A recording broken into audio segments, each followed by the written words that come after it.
Bismillahirrahmanirrahim. Alhamdulillahilladzi qala wa nafsi wa ma sawwaha fa alhamaha fujuraha wa taqwaha. Qad aflaha man zakkaha wa qad khaba man dassaha. Ashhadu an la ilaha illallah wahdahu la syarika lahu syahadatan man arafa ma'naha. Wa ashhadu anna sayyidana Muhammadan abduhu wa rasuluhu khairul khaliqati wa atqaha. Allahumma salli wa sallim ala sayyidina Muhammadin abdalil bariyati wa asnaha wa ala alihi wa sahbihi wa dhurriyyatihi wa atba'ihi khairil ummati wa azkaha, amma ba'du. Yang kita hormati dan kita cintai para habaib dan para alim ulama, para muhibbin, hadirin hadirat rahimakumullah. Alhamdulillah, puji syukur kita haturkan kehadirat Allah yang mana dengan taufik dan hidayah serta inayah dan anugerah lain yang diberikan kepada kita, sehingga kita malam ini dapat berkumpul bersama-sama di majelis yang penuh berkah dan rahmah ini. Salawat dan salam kita haturkan kepada junjungan kita Nabi besar Muhammad sallallahu alaihi wasallam dan kepada seluruh keluarga, para sahabat, zuriat dan pengikut beliau. Para muhibbin rahimakumullah, Al-hikmatul khamisatu wa thalathun minal hikamil ataiyah. Qala al-imam Ahmad ibnu Ataillahi Sakandari rahimahullah wa nafa'ana bi ulumi. Hikmah yang ke-35 dari Al-hikamil ataiyah. Berkata Imam Ahmad bin Ataillah As-Sakandari rahimahullah, aslu kulli ma'siyatin wa ghaflatin wa syahwatin ar-ridha 'anil nafsi, wa aslu kulli ta'atin wa yaqzatin wa iffatin 'adamur ridha minka 'anha, wa la an tashhaba jahilan la yarda 'an nafsihi khairun laka min an tashhaba 'aliman yarda 'an nafsihi. Fa ayyu 'ilmin li'alimin yarda an nafsihi wa ayyu jahlin li jahilin la yarda an nafsihi. Yang artinya bermula asal sumber tiap-tiap maksiat, kelalaian dan keinginan-keinginan jahat, sumbernya adalah ridha daripada diri, senang daripada diri, dan bermula asal sumber tiap-tiap taat dan bangun, jaga serta iffah, ketiadaan ridha engkau daripada diri. Dan sungguh bahwa kamu berteman orang yang jahil, yang tidak ridha daripada dirinya, lebih baik bagi engkau daripada berteman orang yang alim, yang ridha daripada dirinya. Maka apa jua ilmu bagi orang alim itu yang dia ridha daripada dirinya, dan apa juga kejahilan bagi orang yang jahil yang dia tidak ridha daripada dirinya. Nah, itulah hikmah yang ke-35 dari Al-Hikam Al-Ataiyah ini. Para muhibbin rahimakumullah, maksudnya daripada hikmah yang ke-35 itu adalah istihsanun nafsi wa tazkiyatuha wa i'jabuha aslu kulli ma'siyah wa aslu jami'i sifatil mazmumat. bermula menganggap baik diri, menganggap baik diri, menganggap bersih diri, dan takjub dengan diri. Itu merupakan sumber segala maksiat dan sumber sekalian sifat-sifat yang tercela. Kita merasa diri kita ini sudah baik, kita merasa diri kita ini sudah bersih. Nah, apabila kita merasa demikian itu, maka perasaan itu adalah merupakan sumber kemaksiatan dan sumber segala sifat-sifat yang tercela.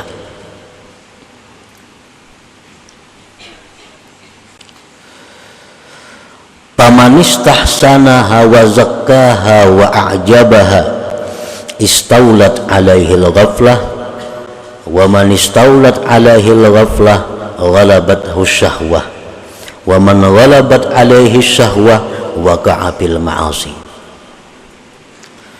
Barang siapa yang merasa sudah baik dirinya, merasa dirinya sudah bersih, maka berkuasalah atasnya kelalaian, kelingahan. Orang kalau sudah merasa dirinya baik, sudah merasa dirinya itu bersih, sudah merasa dirinya ini kada ada lagi penyakit, maka dia akan lalai daripada mengawasi dirinya. Dia akan malas menambah ilmu pengetahuan. Dia akan malas menambah amaliyah-amaliyah karena sudah menganggap dirinya baik. Orang yang merasakan dirinya sudah baik, orang yang merasa dirinya sudah bersih, dia akan lalai. Dan orang yang lalai itu dikalahkan oleh syahwat, oleh keinginan-keinginan yang negatif, yang tidak baik.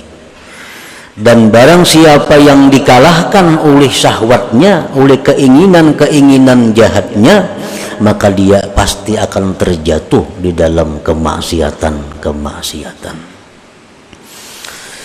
Nah, para muhibbin rahimakumullah, Allah subhanahu wa ta'ala berfirman, fala tuzakku anfusakum huwa a'lam bimanittaqa. Dengan tegas Allah berfirman, jangan kamu menganggap bersih diri kamu, jangan merasa harap, jangan merasa sudah pa'alimnya, jangan merasa sudah pembanyaknya ibadah, jangan merasa tinggi ilmu. Allah yang tahu siapa-siapa orang yang takwa kepadanya itu. Nah, jadi memuji diri itu berarti adalah menganggap dirinya baik. Setiap orang yang memuji dirinya, maka berarti dia menganggap dirinya baik. Bila menganggap dirinya itu baik, maka orang ini pasti akan jatuh dalam kemaksiatan. Rasulullah sallallahu alaihi wasallam bersabda, "Thalathun muhlikat." Ujar Nabi, ada 3 yang membinasakan. Salah satunya beliau menjawab, wa i'jabul mar'i binafsih. Takjubnya seseorang dengan dirinya sendiri. Wa adamur ridha bin nafsi wa su'uz zanni biha wa tuhmatu biha aslu kulli ta'atin wa aslu jami'i sifatil mahmudat. Ketiadaan ridha dengan diri, dia merasa dirinya nih kada baik, dan buruk sangka dengan dirinya, buruk sangka dengan diri sendiri, dan tidak percaya dengan diri sendiri, itu merupakan sumber segala taat. dan sumber sifat-sifat yang terpuji. Kalau kita merasa kotor, kalau kita merasa banyak penyakit, kalau kita merasa diri ini hina, nah itu adalah sumber kebaikan, sumber segala sifat yang terpuji.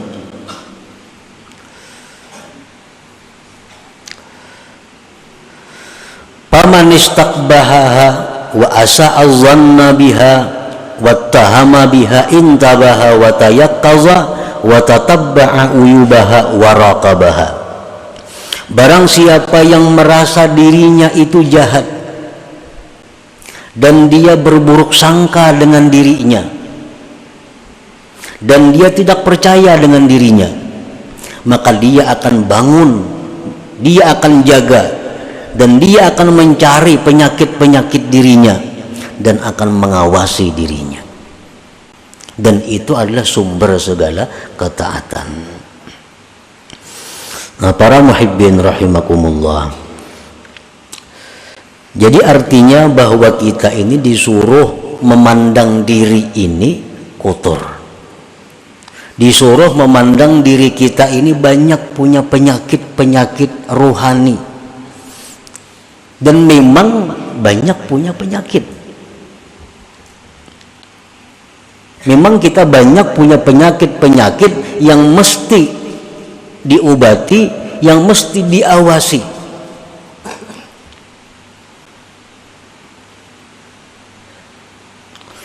Imam Ghazali rahimahullah berkata, "Idza aradallahu bi'abdin khairan bassarahu bi'uyubi nafsihi."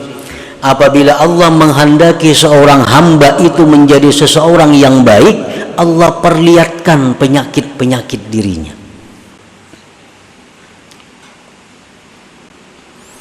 Penyakit kita, penyakit diri kita.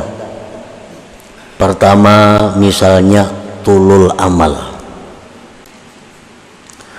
Artinya tulul amal itu kita merasa bahwa kita ini hidup lebih lama lagi. Kita menyangka bahwa minggu depan kita masih hidup. Kita menyangka diri kita ini bulan depan masih hidup. Kita menyangka bahkan tahun depan masih hidup. Nah, ini adalah penyakit. Bila kita merasa bahwa kita ini bulan depan, minggu depan masih hidup, berarti itu penyakit diri kita. Penyakit. Dan penyakit ini merupakan penyakit dalam yang berakibat macam-macam. Kalau kita merasa masih lawas lagi hidup, satu, kita menunda-nunda tobat. Nah, itu akibatnya.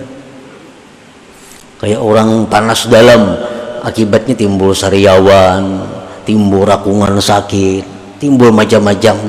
Nah, sama ini, orang yang merasa bahwa bulan depan, tahun depan masih hidup, satu, menunda-nunda tobat, kayak nagin tobat, menunda-nunda amal salih, menunda berbuat kebaikan, menunda menuntut ilmu. Nah, ini penyakit. Jadi kalau ada dalam diri kita penyakit yang namanya tulul amal, itu wajib hukumnya kita mengobati supaya jangan ada lagi tulul amal itu. Nah, itu pertama penyakit kita, tulul amal. Yang kedua, mungkin penyakit rata-rata kita adalah tamak. Tamak bid dunia wa qanaah bil akhirah. Tamak. Arti tamak itu adalah bahwa kita ini masih merasa kurang. Urusan-urusan harta duniawi merasa kurang. Apa yang sudah diberikan Allah selama ini kepada kita, kita merasa belum cukup dan selalu hendak menambah, selalu hendak menambah. Nang bisa buah hendak dua, nang dua hendak tiga, tiga hendak empat. Nah, ini adalah uyubun nafsi, ini penyakit. Akibatnya apa? Orang yang ini, orang yang punya penyakit tamak ini akibatnya banyak akibatnya. Satu, mau mengangkat embunuran. batas tanah misalnya, di sini mau mengangkat, nah ini tamak kalau cukup lawan ada. Inya mengejar apa yang dicarinya walaupun dengan jalan yang haram untuk memenuhi targetnya. Nah ini akibat penyakit yang ada pada diri kita, tamak. Otomatis orang tamak itu kikir karena takutan berkurang. Nah kikir.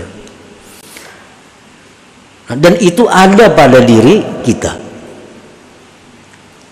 Jadi kalau kita menganggap bahwa diri kita ini baik, nah, menganggap diri kita ini sudah bersih, menganggap diri kita ini mulia, padahal ada penyakit-penyakit seperti itu di dalam diri kita.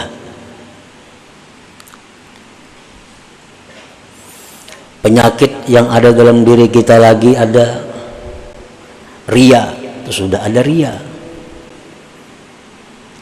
Beramal, beribadah itu bukan karena Allah. Ada juga orang beramal, beribadah itu karena Allah tapi minta dibalas di dunia. Ria juga. Orang baca surah Waqiah mudahan dapat rezeki berlimpah ruah. Orang membaca amalan ini supaya jadi orang dimuliakan oleh manusia. Orang baca amalan wirid ini supaya dihormati oleh manusia. Walaupun dia itu karena Allah, tapi tujuannya manfaat amalan itu dalam dunia. Nah ini pun kalau ada dalam diri kita penyakit. Nah, apabila Allah Subhanahu wa ta'ala menghendaki kita ini menjadi orang yang baik, Allah memperlihatkan kepada kita penyakit-penyakit diri kita. Pemarah. Pemarah itu penyakit. Sedikit sarik. Kalau marahnya itu marah fillah, itu disuruh. Arti marah fillah itu marah di jalan Allah. Nah, ada orang yang melanggar hukum Allah, dia marah. Melanggar hukum Allah. Ada pemarah ini kada. Kalau ada sesuatu yang kada cucuk lawan inya, marah. Nah itu pemarah ngarannya. Dan pemarah ini penyakit, bisa berakibat dendam, bisa berakibat berniat buruk kepada orang lain. Nah bermula dari pemarah. Orang yang merasa dirinya pemarah itu wajib hukumnya fardu ain menghilangkan penyakit pemarah itu. Sebab dengan adanya marah itu kita dipermainkan syaitan seperti bola, ditendangnya ke sana, tendangnya ke sini. Dan orang yang sudah pemarah itu berkata-kata yang tidak terukur lagi.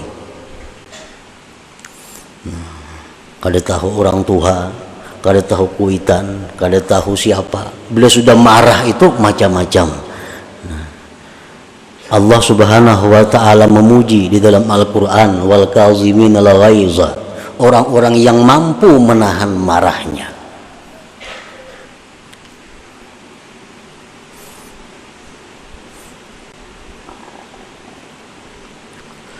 Nah, para muhibbin rahimakumullah, ada sombong dalam diri kita. Nah, semua itu penyakit, tetapi penyakit ini selama kita masih hidup, nah, belum kelihatan, belum terasa. Begitu kita mati, maka penyakit ini akan menjadi serigala, menjadi kala, menjadi ular yang menggigit kita. Nah, penyakit itu.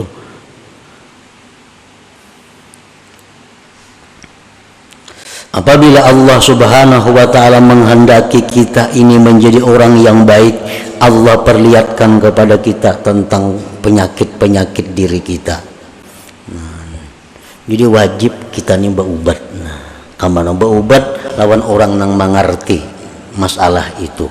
Pas'alu ahla dzikri in kuntum la ta'lamun. Nang mana pemarah berubat pang. Nang ulun ini pemarah pang apa ubatnya nah. Napa obatnya? Ulun ini pendendam, napa yuk obatnya supaya ampih pendendam itu?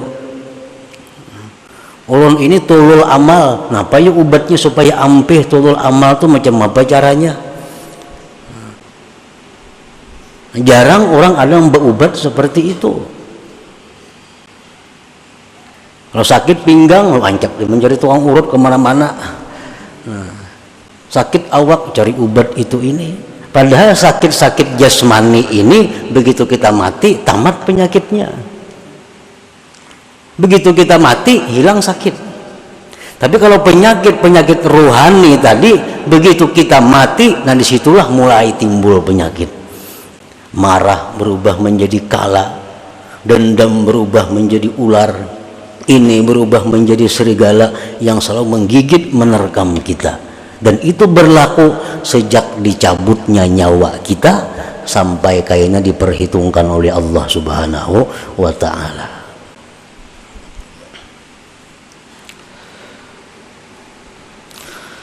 Para muhibbin rahimakumullah.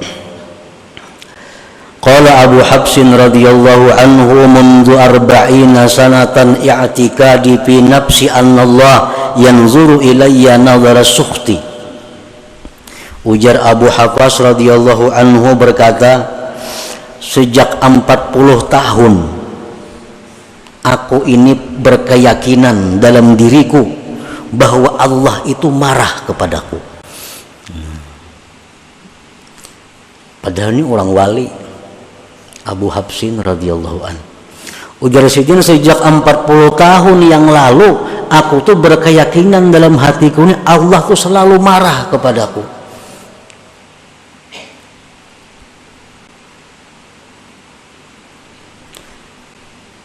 Nah, jadi artinya apa?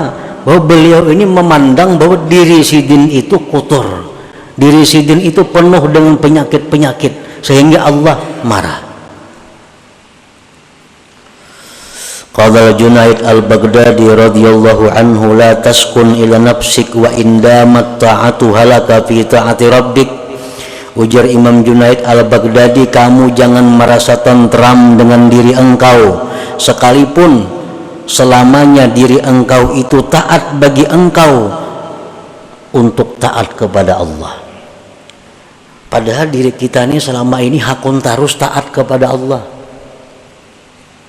hakun tarus nuntut ilmu, diri kita hakun tarus beramal, diri kita ini hakun tarus berbuat baik. Walaupun demikian jangan kamu merasa tentram dengan diri itu, karena satu saat diri ini bisa berubah menjadi yang jahat.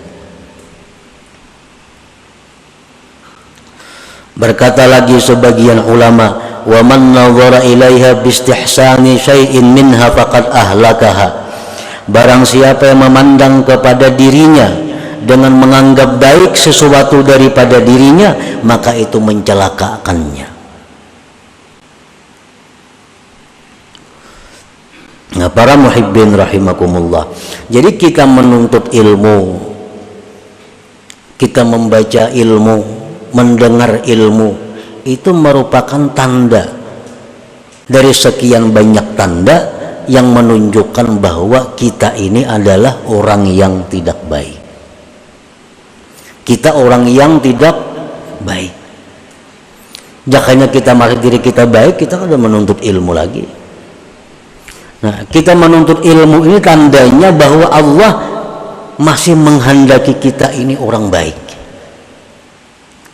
Kita menuntut ilmu itu adalah tanda bahwa Allah menghendaki kita menjadi orang yang baik.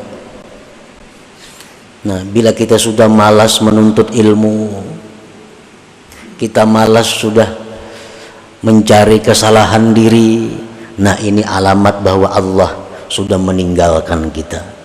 Allah sudah berpaling daripada kita, dan itu tanda kebinasaan kita. Nah, para muhibbin rahimakumullah, fasuhbatu man lam yarda bi nafsihi walau kana jahila khairun laka wa anfa min suhbati man yarda bi nafsihi walau kana alima. Bersahabat bakawan lawan orang nang menganggap dirinya hina, Kita bersahabat lawan orang yang menganggap dirinya banyak penyakit. Kita bersahabat lawan orang yang merasa dirinya kotor. Walaupun dia jahil orangnya, lebih baik bersahabat dengan itu daripada kita bersahabat orang yang merasa dirinya selamat, merasa dirinya baik, merasa dirinya terpuji, walaupun dia adalah orang yang alim. Ini ada orang kada alim, tapi ini merasa dirinya tuh kotor, merasa dirinya itu kada baik, merasa diri itu jauh daripada rahmat Tuhan. Padahal orangnya kada berilmu kada. Nah, baik itu kita kawani, kita temani daripada orang yang merasa dirinya ini bersih, yang memuji-muji dirinya, berkisah keistimewaan dirinya, walaupun dia aliman, walaupun dia alim. Nah, itu maksudnya tadi, la'an tashaba jahilan la yarda an nafsi khairun laka min an tashaba aliman yarda an nafsi. Nah, para muhibbin rahimakumullah, jadi kesimpulan yang ada di dalam hikmah ke-35 ini, hendaknya kita adalah mencari penyakit-penyakit rohani kita. Nah, kita cari diri kita ini apa kelemahannya. Mungkin ada tama, ada sombongnya, ada riyaknya, ada bakhilnya, ada dendamnya, ada. Nah, kita cari kesalahan diri kita. Nah, imbah itu hanya kita berusaha mengobatinya. Takunakan. Nah, ulun ini adakah ini penyakit? Nah, apa yang bagus amalannya supaya penyakit itu hilang? Pemantang-pemantangnya apa? Karena setiap obat itu pasti 3 hal. Pertama ilmu, yang kedua keadaan, yang ketiga amal. Itu obat setiap penyakit. Ilmu, yang kedua keadaan, yang ketiga adalah amaliyah. Nah, jadi kalau kita selalu ria, apa ilmunya supaya jangan ria? Kayak apa keadaannya supaya jangan ria? Apa amalannya supaya jangan ria? Nah, setiap penyakit pasti diobati dengan 3 perkara itu. Nah, para muhibbin rahimakumullah, selanjutnya hikmah yang ke-36. Ila hadratin Nabi sallallahu alaihi wasallam, al-Fatihah. A'udzubillahi minasyaitonir rajim. Bismillahirrahmanirrahim. Iyyaka na'budu wa iyyaka nasta'in. Ihdinas siratal mustaqim. Siratal ladzina an'amta 'alaihim ghairil maghdubi 'alaihim waladdallin. Ya Allah biha, ya Allah biha, ya Allah bihusnil khatimah. Ya Allah biha, ya Allah biha, ya Allah bihusnil khatimah. Ya Allah biha, ya Allah biha, ya Allah bihusnil khatimah. Ya ayyuhar rajul minhu syafa'atan sallu alaihi wa sallimu taslima.